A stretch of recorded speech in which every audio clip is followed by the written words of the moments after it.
serta dalam UMKM. Kita sambut Kevin Antonio Kotaro. Nah, ini sosok anak muda yang berani untuk berusaha ya, kuliah, melanjutkan S2 sampai luar negeri, tapi ya sekarang memberanikan diri untuk untuk terjun ke dalam dunia usaha UMKM. Nah, seperti yang tadi aku sampaikan juga terkait dengan usaha mikro kecil menengah yang sekarang kita mengenal franchise. Salah satu pembicara kita adalah Ketua Franchise Lisensi dan Networking Kadin Indonesia, Ibu Levita Ginting Supit SHMH. Silakan Ibu. Ya, ini dia Ibu Levita. Jadi nanti beliau akan memberitahu ini jenis usaha yang prospectable beberapa tahun ke depan dan kontak-kontaknya dan biayanya. Gitu.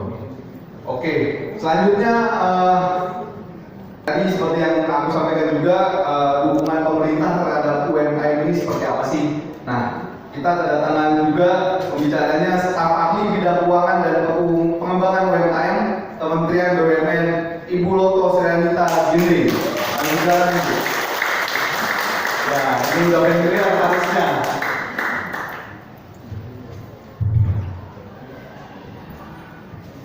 Oke.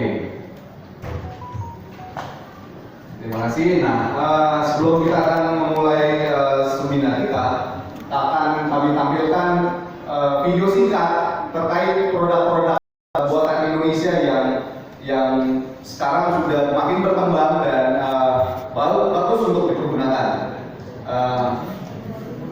ini boleh? Dan sumber daya manusia yang menjadi kekayaan bangsa.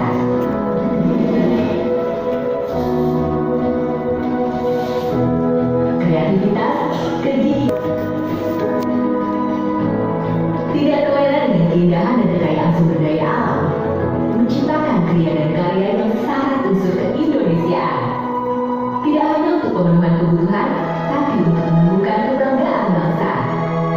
Saya mengajak masyarakat Indonesia untuk mencintai dan membeli produk-produk Indonesia, untuk bangga menggunakan produk-produk dalam negeri. Seluruh masyarakat bisa menjadi pembeli, menjadi pengguna, dan sekaligus membantu marketing produk-produk dalam negeri. Produk kita bukan hanya barang, tetapi juga objek wisata. Bangga wisata Indonesia, baik wisata alam dan wisata budaya. Sejak diluncur pada tahun 2020, Gerakan Nasional Bangga Buatan Indonesia telah menggerakkan kolaborasi untuk mengangkat karya dan gaya pelaku UMKM dari 25 provinsi, serta mendorong jutaan pelaku UMKM, industri kecil dan menengah, pengusaha, serta para artisan lokal untuk naik kelas. Mulai dari akses pelatihan, pendampingan, sertifikasi, stimulus pemerintah, dan pembiayaan, hingga perluasan akses pasar online, juga ekspor ke mancanegara. Berbagai inisiatif Gernas BPI ini berkontribusi pada kebangkitan UMKM, menjadikan UMKM dan industri kreatif Indonesia menjadi salah satu penopang kekuatan ekonomi bangsa yang terus gigih, tegak, dan mandiri di tengah gejolak pandemi dan resesi. Bangga Buatan Indonesia, untuk Indonesia yang maju, makmur, mendunia. Obras UMKM, obrolan santai UMKM, suan maka cuan. Ayo katakan suan maka cuan. Suan maka cuan. Ya, puji Tuhan, memang ini agak membingungkan pertama-tama kami mengambil tema ini karena cuan itu rupanya bahasa Kalonya cangkul katanya. Oleh karena itu kalau mungkin kata kutip di atasnya, suan dan cuan ini adalah bahasa yang sudah membumi lah di Indonesia saat ini, untung kita anggap ya, ada hasil di situ. Hari ini kita akan berbicara banyak hal, seperti saya bicarakan sebelumnya di dalam warta jemaat ataupun banyak webinar di grup. mengapa acara itu kita buat? Tadi itu menjadi pertanyaan. Kenapa di akhir tahun 2022 ini dibuat?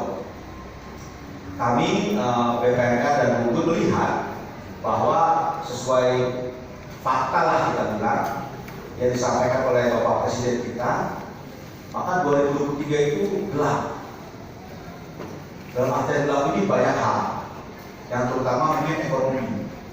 Karena perang Ukraina Rusia yang belum selesai, akibat pandemi COVID yang luar biasa, banyak perusahaan-perusahaan yang tutup. Bahkan kemarin pun ketika Menteri Tenaga Kerja menyampaikan UMR, kan, banyak yang demo. Nggak cukup itu, mas mana cuma sekian persen, gitu kan?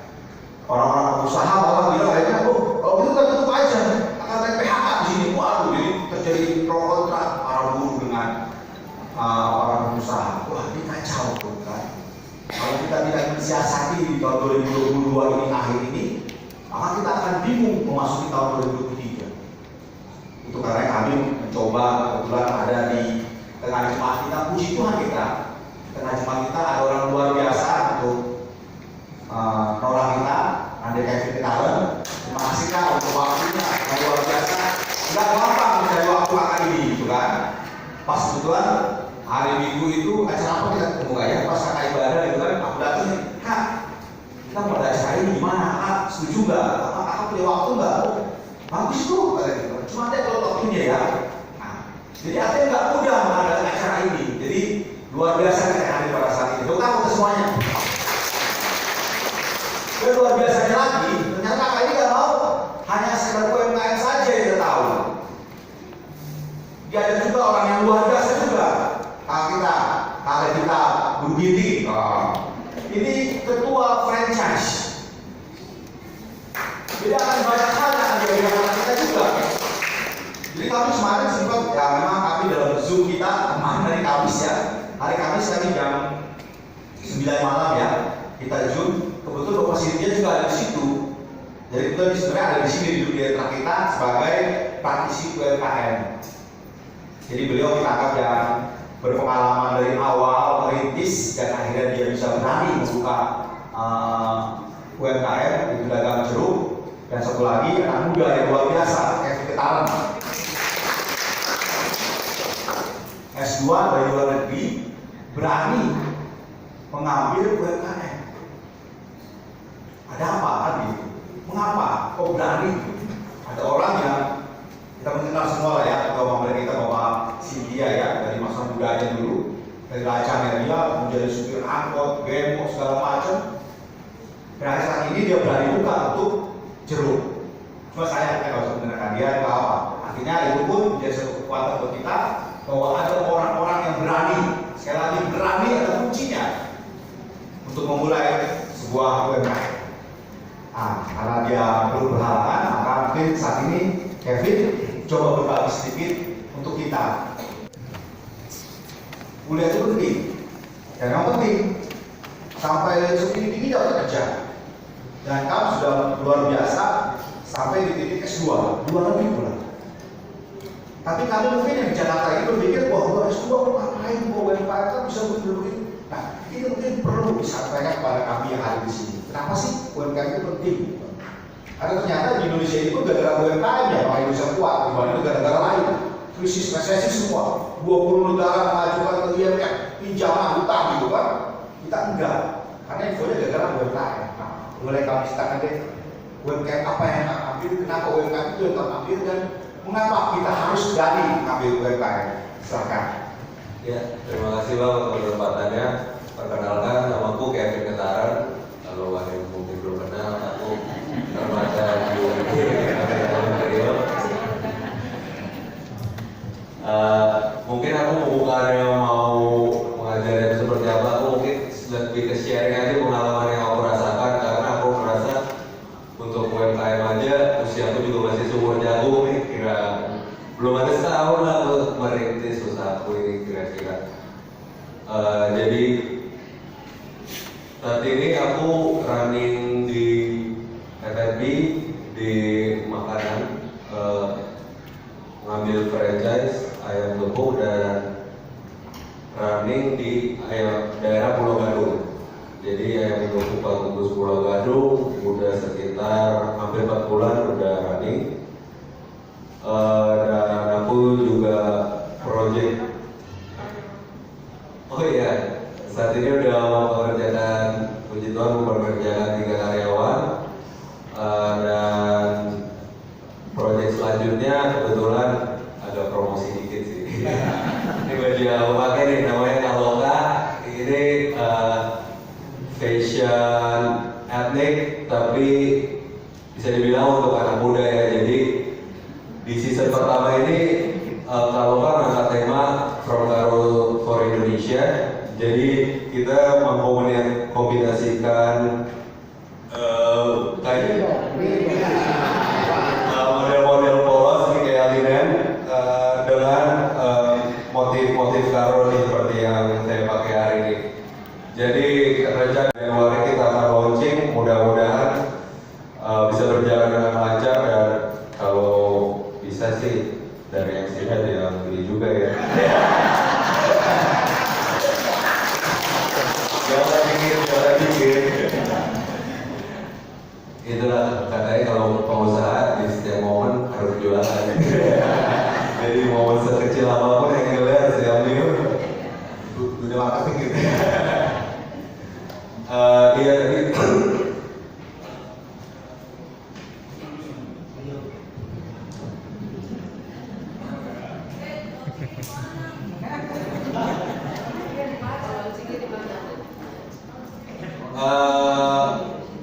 Secara planning kita rencana mau launching di HUT HMKI, Himpunan Masyarakat Indonesia, yang rencana akan dilaksanakan di lapangan tenis Istora Senayan di week 3 Januari. Mudah-mudahan bisa berjalan dengan lancar. Kira-kira gitu sih. Jadi mau menanggapi yang tadi Bang Tua katakan, ya benar sih. Yang utama keberanian aku sendiri aja, walaupun sudah kuliah bisnis lulus di tahun 2017, akhirnya baru 5 tahun akhirnya untuk memiliki keberanian untuk membuka usaha pertamaku. Jadi memang menurutku keberanian itu untuk first step atau langkah pertama kita tuh gak mudah sih. Benar-benar banyak pertimbangannya. Tapi intinya kalau cuma bisnis plan atau cuma dihayal-hayalan kita nggak dieksekusi, nggak akan jadi apa-apa sih, nggak akan jadi barang kata orang. Jadi yang pasti harus punya keberanian dulu, walaupun tetap harus terukur ya. Tapi intinya keberanian itu memang sangat penting. Dan kedua yang tadi Bang Tua katakan, kenapa sih sebenarnya aku akhirnya memilih untuk menjadi UMKM, padahal lulusan luar negeri katanya ada, maksudnya kenapa kerja di konsultan kayak top 4 top 5 company gitu ya.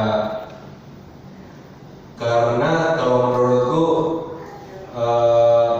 itu bukannya jelek ya, aku mau bilang itu juga bagus, tapi kalau dari visiku kayak passionku emang dari dulu emang mimpinya untuk membuka usaha untuk bisa menciptakan lapangan kerja. Jadi dalam usaha kayaknya kolaborasi ya, karena nggak mungkin semua bisa kita garap sendiri.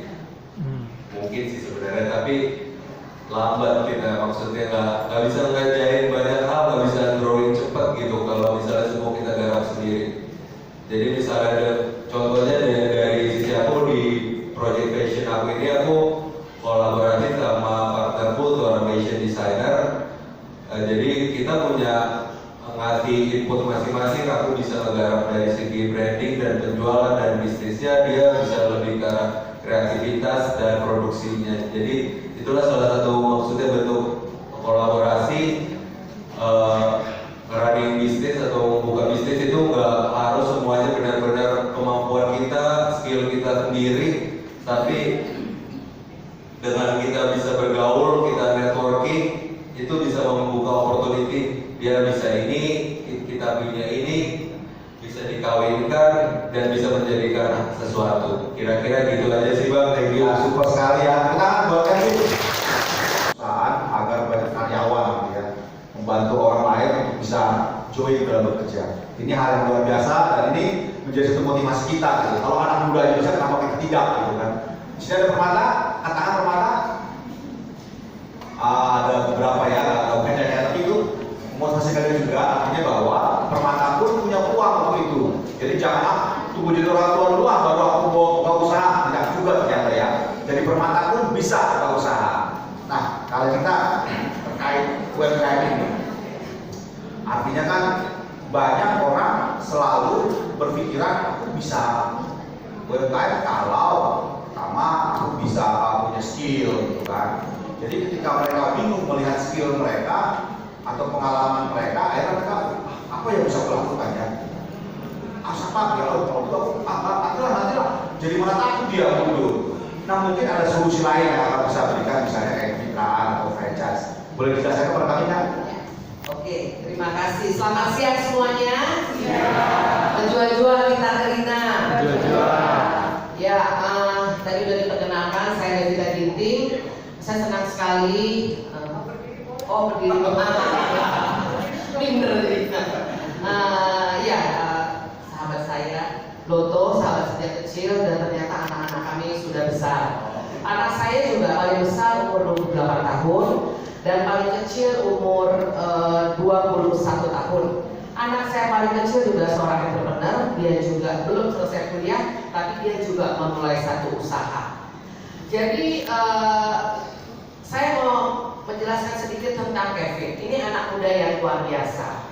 Kalau dikatakan bahwa kenapa sih udah capek-capek sekolah sampai S2, anak saya juga lulusan San Francisco di Amerika, terus tiba-tiba harus usaha sendiri. Usaha sendiri yang gajinya juga belum tentu ya Vin ya. Kalau kita kerja di tempat orang lain udah pasti udah ada fix gaji. Mau perusahaannya untung atau rugi, udah pasti tiap bulan dia dapat gaji. Tapi kalau kita usaha sendiri belum tentu kita dapat gaji. Ya, belum lagi kita harus nunggu apa? Nunggu balik modal dulu. Nunggu balik modal dulu baru kita bisa menghasilkan yang namanya keuntungan atau dividen. Tapi ada orang bilang tuh jauh sekolah ke luar negeri, pulang-pulang jadi pedagang juga, pulang sambil pulang. Ada bedanya, ya.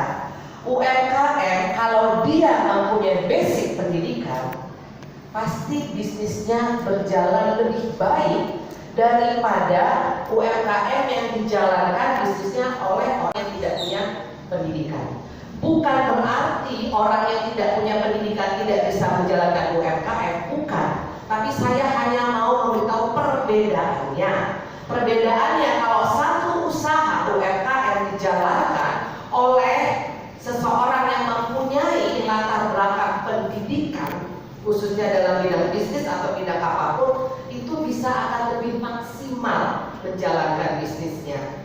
Dia akan lebih tahu karena apa? Dia dapat ilmu pada saat dia kuliah. Ada ilmu bisnis kan Bang ya? Seperti itu. Dan ada ilmu-ilmu lainnya. Nah itulah yang akan diaplikasikan di dalam pada saat dia menjalankan bisnisnya, yaitu UMKM tersebut. Nah jadi kita tepuk tangan dong buat anak muda. Baiklah, memang di era sekarang ini katanya nggak musim buka usaha dari nol. Masyarakat sekarang maunya memulai usaha yang usahanya itu udah jalan 50%. Jadi yang usaha itu memang udah berjalan, jadi saya tinggal terusin dari 50% ke 100%. Nah pada saat ini itu ada. Sejak Indonesia mengalami krisis moneter, ya pada saat itu banyak sekali terjadi PHK. Nah karena terjadi PHK dan masyarakat banyak memegang uang PHK. Tapi uang PHK kalau tidak dipergunakan lama-lama habis kan? Ya habis. Sebelum pun itu uang PHK 10 miliar pun kalau dipakai tidak diisi akan habis. Apalagi kalau cuma uang PHK-nya 10 juta atau 100 juta. Nah sejak itu maka yang namanya bisnis franchise atau bahasa Indonesianya waralaba itu mulai diminati oleh masyarakat. Kalau dulu yang namanya bisnis franchise itu, kalau zaman dulu itu pasti bisnis franchise itu yang mahal-mahal. Ya, zaman dulu sebenarnya bergelik itu udah ada. Ya, jadi dulu investasi yang gede, MM-an. Tapi sejak krisis moneter, di mana yang namanya bisnis franchise lokal diminati dan naik daun, itu yang namanya investasinya dari 3 juta pun ada. Ya, dari 3 juta sampai 30 miliar sampai 300 miliar ada. Nah, tapi masyarakat akhirnya lebih minat dengan yang namanya bisnis franchise. Kenapa? Mungkin bisa ditayangkan. Bisnis franchise itu kenapa disukai sama orang? Karena bisnis tersebut adalah bisnis yang sudah proven, bisnis yang sudah terbukti. Satu bisnis franchise, satu bisnis bisa difranchise-kan kalau yang pertama dia udah jalan 5 tahun. Jadi nggak bisa bisnis yang baru dibuka bulan lalu itu langsung difranchise-kan. Bisnis franchise-nya Kevin, ayam gepuk Pak Gembus, itu udah berjalan lama, udah berjalan puluhan tahun, makanya dia difranchise-kan. Dan Kevin membeli bisnis franchise yang benar. Jangan membeli bisnis franchise yang dia baru berdiri 1 tahun, apalagi 1 bulan. Hanya karena kalian lihat pas lagi jalan-jalan, penuh banget restorannya. Wah, bisa kita beli franchise-nya. Saya kasih triknya. Satu bisnis kalau dia baru buka, apalagi bisnis makanan, ini di Indonesia, pasti bulan pertama dia happening, dia akan laris. Untuk melihat bisnis itu tetap disukai orang, tetap orang datang, lihat bisnisnya setelah buka 6 bulan. Biasanya bisnis itu dari 1 sampai 6 bulan masih agak naik, karena orang kita ini, orang Indonesia paling suka sesuatu yang baru. Apa yang baru datang ke sana, apa yang baru datang ke sana. Datang bukan karena suka, datang hanya untuk mau mencoba. Seperti itu. Nah, jadi lihatlah bisnis tersebut selama 6 bulan. Nah, jadi bisnis franchise tadi satu, dia harus sudah berjalan selama 5 tahun. Ya. Terus yang kedua, bisnis tersebut harus sudah balik modal dan menguntungkan. Biasanya kenapa bisnis disuruh buka 5 tahun? Karena biasanya satu usaha yang normalnya balik modalnya itu adalah maksimal 2,5 tahun. Jadi kenapa kita bikin 5 tahun? Karena 2,5 tahunnya lagi udah beruntung. Jadi dari tahun pertama sampai tahun ke-2,5 itu adalah tahun untuk balik modal. Dari 2,5 tahun ke 5 tahun adalah sudah menguntungkan. Nah, makanya yang namanya bisnis franchise itu harusnya sudah buka 5 tahun, harusnya sudah balik modal dan menguntungkan, dan dia paling nggak punya 3 outlet atau 3 gerai atau 3 cabang. Nah, itu yang harus dia punya. Terus yang selanjutnya, bisnis tersebut mudah untuk diajarkan dan diaplikasi. Ya, jadi ini kayak Kevin ini. Kevin kan nggak bisa masak ya. Kenapa dia berbisnis F&B? Itulah kelebihannya bisnis franchise. Kevin diajarkan. Kevin akan diajarkan, owner akan diajarkan, karyawan pun akan di-training sampai bisa sampai bisa menjalankan bisnis tersebut. Nah, itulah kelebihannya bisnis franchise. Kalau kita buka bisnis sendiri, aku mau jual ayam panggang, kan kita harus lihat di mana ayam panggangku harus berbeda ya. Karena banyak banget ayam panggang, ayam goreng banyak banget. Nah, kalau kita mau laku usaha kita, misalnya nih, jemaat semua, aku mau memfranchise-kan bisnisku bisa-bisa aja. Tapi apa kelebihan bisnis kamu? Misalnya aku punya ayam goreng, aku punya ikan mas, enak kali ikan masku. Ikan mas di mana? Di Halim sana pun enak. Ikan mas di Senayan pun enak. Apa kelebihan produk kamu? Itulah salah satu membuat bisnis kita bisa maju. Kita punya harus perbedaan. Saya kasih contoh, ayam goreng sekarang banyak banget. Tapi kenapa tiba-tiba ada ayam tulang lunak, ada ayam tulang lepas, ada ayam apa segala? Nah, itu dia mau bikin sesuatu yang berbeda.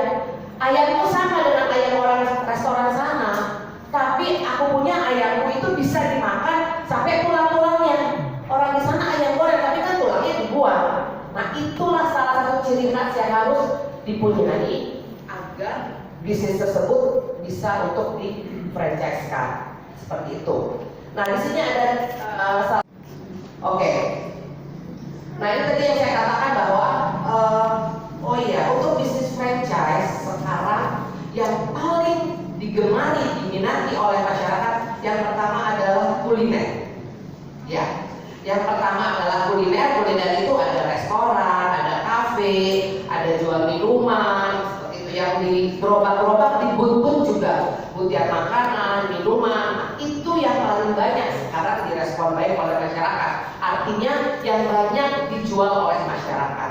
Yang kedua adalah bisnis jasa. Bisnis jasa itu seperti ada salon, ada spa, ya, ada jasa pengiriman seperti ada Tiki, GMA, GMP, ada Secepat lah, ya. Nah, yang selanjutnya adalah bisnis pendidikan.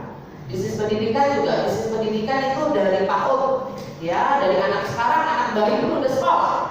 Ya, anak bayi 3 bulan udah sekolah. Nah, itulah kreativitas masyarakat. Dulu kan sekolah hanya cuma dari apa ya, PAUD, TK, sebelum playgroup, zaman itu sih playgroup ya. Zaman sekarang sebelum anak 3 bulan kan udah sekolah. Nah, itulah hebatnya pengusaha orang yang punya kreativitas tinggi. Dia lihat 3 bulan anak dia buka sekolah, anak buat 3 bulan. Hasilnya meledak, direspon baik. Akhirnya sekolah itu buka cabang 1, cabang 2, cabang 3, seperti itu. Lalu yang selanjutnya adalah bisnis retail. Bisnis retail itu di sana seperti Alfamart, Indomart, ya. Bukan cuma Alfamart, Indomart. Kalau misalnya kalian pun punya, aku punya nih warung kelontong. Aku jual aku jual beras, jual gula, itu bisa juga. Sejak pandemi, semua bisnis kena dampak, ya, termasuk bisnis franchise juga. 90% bisnis di Indonesia kena dampak, bukan hanya di Indonesia, tapi di seluruh dunia. Bisnis yang tetap survive pada saat COVID adalah satu, supermarket atau minimarket yang menjual bahan-bahan makanan. Tetap ada, dan itu tetap diharuskan pemerintah buka. Terus yang kedua, bisnis apa? Apotek. Karena kita butuh vitamin kan, pada saat itu kan vitamin C, vitamin E, zinc, omega, wah, kalsium dibutuhkan. Jadi naik daun. Jadi apotek jadi kebanjiran order. Malah di apotek sering kehabisan yang namanya vitamin-vitamin. Seperti itu. Lalu bisnis apa lagi? Bisnis yang naik daun juga pada saat COVID adalah yang jual tanaman. Ingat gak semua nade-nade asik kita beli tanaman di kerja kita. Kenapa? Kita nggak boleh keluar. Karena kita nggak boleh keluar, jadi kita di rumah apa? Kita lah benar tanaman-tanaman kita. Tiba-tiba harga tanaman naik daun. Adalah zaman apa? Jaga bolong lah. Tiba-tiba harganya 100 juta, ya kan? Terus tanaman-tanaman yang tadinya nothing, tiba-tiba harganya udah luar biasa. Tapi itu adalah eranya penjual tanaman yang nggak apa-apa juga. Dia bilang, Bu, jarang-jarang nih saya seumur hidup nggak pernah nih menikmati keuntungan dari tanaman yang luar biasa. Ya silakan, emang orang COVID lagi bencana. Jadi bencana buat banyak orang, tapi berkah juga buat segelintir orang, seperti itu. Dan selanjutnya apa lagi? Bisnis apa? Pet shop. Ya, pet shop tiba-tiba orang yang nggak melihara anjing, kucing tiba-tiba melihara karena di rumah biar rame katanya. Nah itu pun menjadi bisnis yang survive pada saat COVID tersebut, seperti itu. Oke, kalau saya jadi usaha franchise, apa keuntungannya? Keuntungannya satu, usaha tersebut tidak harus mulai dari nol. Karena apa? Karena usaha tersebut sudah jalan terlebih dahulu. Karena masyarakat udah kenal usaha tersebut. Saya kasih contoh lagi sama Kevin, gak apa-apa ya Vin ya? Contoh terus, Kevin hari ini jadi primadona, entrepreneur luar biasa. Kayak ayam gepuk Pak Gembus. Begitu Kevin memulai usaha ini, mulai dari nol kan? Enggak kan? Karena apa? Karena orang-orang semua udah tahu, oh itu ayamnya Pak Gembus. Nah jadi Kevin udah gak capek-capek nih ngasih tahu, oh rasa ayam Pak Gembus itu begini loh, ya. Terus